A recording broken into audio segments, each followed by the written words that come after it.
एक बार की बात है। एक छोटे से गांव में एक महिला रहा करती थी जिसका नाम मीनाक्षी था। वह बहुत अच्छी इडली बनाया करती थी और उसकी इडली पूरे गांव में मशहूर थी। मीनाक्षी रोज गांव के बीचों बीच एक छोटी सी दुकान लगाया करती थी। वो सुबह सुबह ताजी ताजी इडली बनाती और उसे सुंदर से टिफिन में सजाकर गांव में बेचने चली आती। गांव में बच्चे बड़े बूढ़े सब इडली के बड़े दीवाने थे। अरे मीनाक्षी दीदी, जरा एक प्लेट इडली तो लगाना। जी भैया, लगाती हूँ।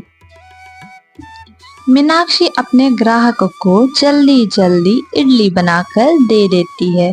उसमें से एक ग्राहक बोलता है, अरे मीनाक्षी दीदी, आपकी इडली का तो जवाब नहीं है। वाह, बहुत उम्दा बनाई है इडली। धन्यवाद भैया। काफी शाम हो जाती है और अंधेरा भी छा जाता है। मीनाक्षी अपनी दुकान बंद करके अपने घर वापस चली जाती है।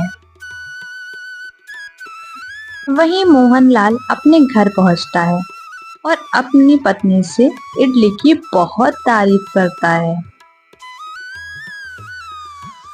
अरे पता है भाग्यवान, इडली तो मीनाक्षी बहन बनाती है, बहुत अच्छी। उसके जैसे इडली तो पूरे गांव में कोई ना बना पाता होगा। मोहनलाल की पत्नी उससे चिढ़ जाती है और उससे कहती है, अच्छा, तो अब मैं भी कल से इडली वड़ा की दुकान लगाऊंगी और देखती हूँ कौन खाने आता है इडली, उसके यहाँ कि मेरे यहाँ, देखती हूँ। सुमन अगले ही दिन गांव के बीचों बीच पहुंच जाती है जहाँ पे मीनाक्षी हमेशा दुकान लगाती है। उसने उसी जगह दुकान लगाई जहाँ पर मीनाक्षी लगाती है। थोड़ी देर बाद जब मीनाक्षी अपनी दुकान लगाने के लिए उस जगह पर आई तो उसने देखा कि वहां पर तो कोई और है। उसने जाकर उससे पूछा, बहन, आप कौन हैं? मैं तो यहाँ दुकान लगाती हूँ रोज इडली की।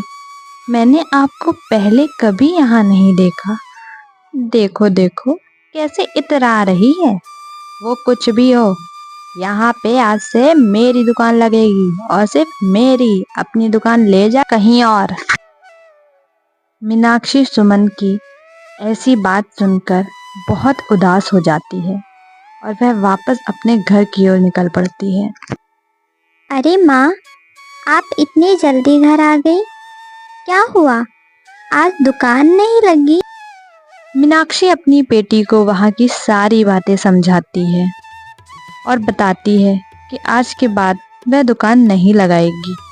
इतना सुन के उसकी बेटी रोने लगती है और कहती है, माँ, माँ, अब अब हम कैसे जिएंगे? अब क्या होगा हमारा? हम तो बहुत गरीब हैं। तुम परेशान मत हो बेटा, मैं और मेहनत करके घर से ही इडलियां बेचा करूंगी। तुम्हें परेशान मैं नहीं देख सकती बेटा।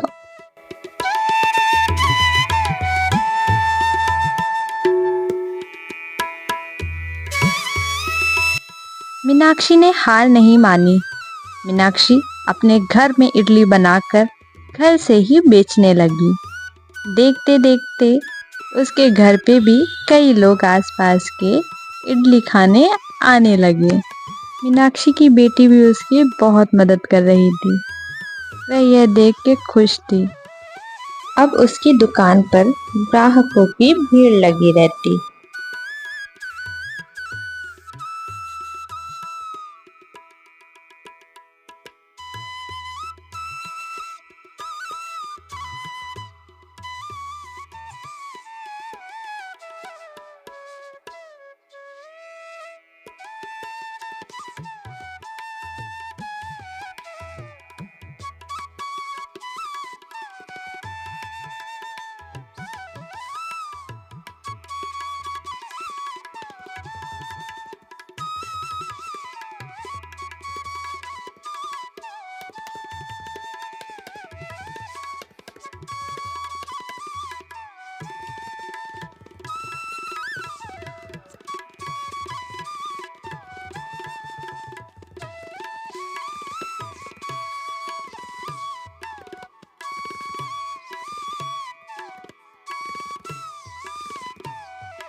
मीनाक्षी की तो जैसे किस्मत ही बदल गई थी। उसने एक अच्छा घर खरीदा और वह सभी गांव वालों की बहुत अच्छे से मदद करती। उसका स्वभाव बहुत अच्छा था। कुछ दिन बाद गांव में हर जगह ये बात फैल गई। अरे सुनती हो सुमन, मीनाक्षी दीदी तो बड़ी दिल वाली है। मुझे पैसों की जरूरत थी, उन्होंने तुरंत मदद कर दी मेरी। मीनाक्षी की इतनी तारीफ सुनकर सुमन को मन ही मन गुस्सा आ रहा था। आखिरकार उसने इतने कम समय में इतनी पहचान बनाई तो बनाई कैसे। एक रात सुमन ने एक चोर को बुलाया। जी मालकिन जी, क्या काम है मुझसे? देखो, तुम्हें मेरा एक काम करना है। तुम्हें मीनाक्षी के घर जाकर चोरी करनी है। वहां पर जितने भी पैसे हों सारे पैसे चुरा लाना। ठीक है, मैं आपका काम कर दूंगा, मगर मुझे इस काम के बदले 50,000 रुपये चाहिए, नहीं तो मैं ये काम नहीं करूंगा। सुमन भी उसे वादा कर लेती है पैसे देने का। उसी वक्त वह चोर रात के अंधेरे में निकल पड़ता है।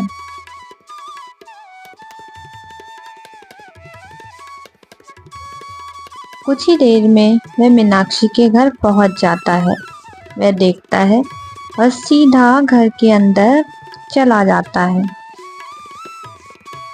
पास के ही कमरे में सारे पैसे रखे हुए होते हैं। वह चोर सारे के सारे पैसे उठाकर फुर्र हो जाता है। सुबह जब मीनाक्षी उठती है तो देखती है वहां तो चोरी हो गई है। उसके सारे पैसे कोई ले गया है।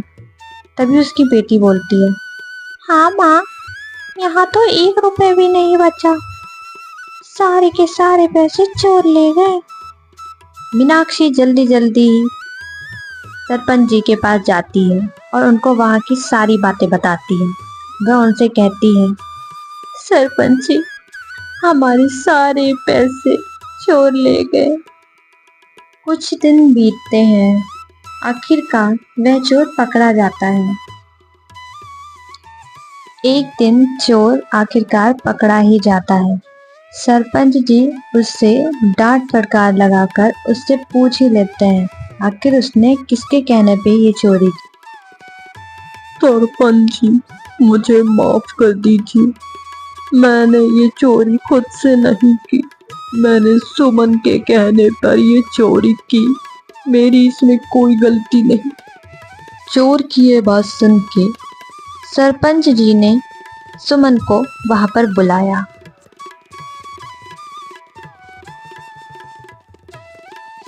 तभी सुमन आती है और सरपंच जी उससे पूछते हैं, अरे सुमन, क्या तुमने मीनाक्षी के घर में चोरी करवाई है? देखो, सच सच बताना।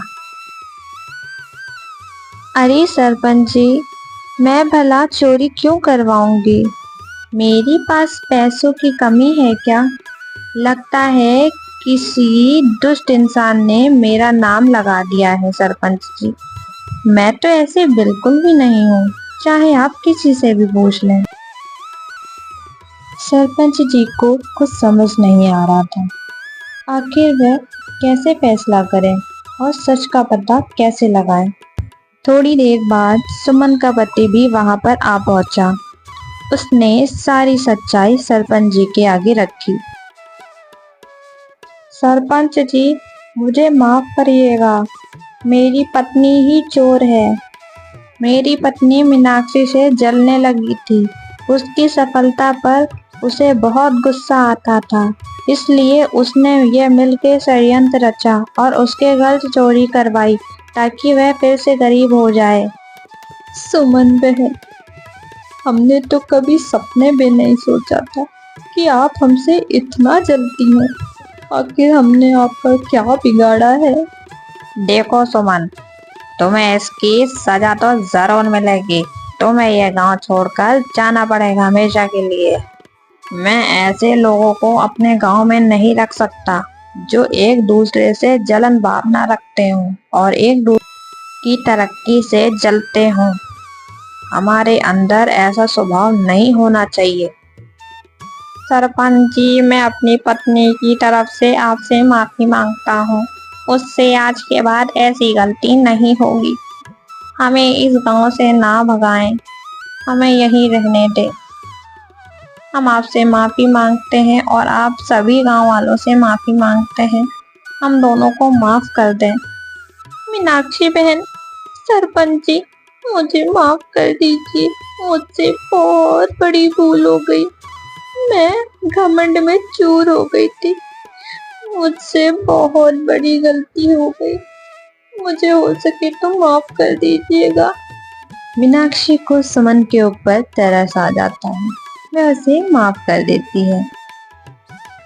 सुमन बहन, मैं तुम्हें माफ करती हूँ, लेकिन हमें ऐसा नहीं करना चाहिए। इस बात का ध्यान रखिएगा। अगर मनुष्य ही मनुष्य का दुश्मन बन जाएगा तो हम जिएंगे कैसे?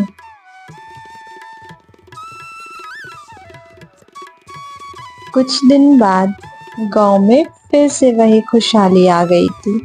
सब हंसी खुशी और मिलजुल कर रहने लगे। मीनाक्षी ने गांव में एक बहुत बड़ा रेस्टोरेंट खोल लिया और वह बहुत चलने लगा। मीनाक्षी की जीवन ने हमें यह सिखाया कि जीवन में कितनी भी कठिनाइयां और परेशानियां आए, हमें उनसे लड़ना चाहिए और जीतना चाहिए।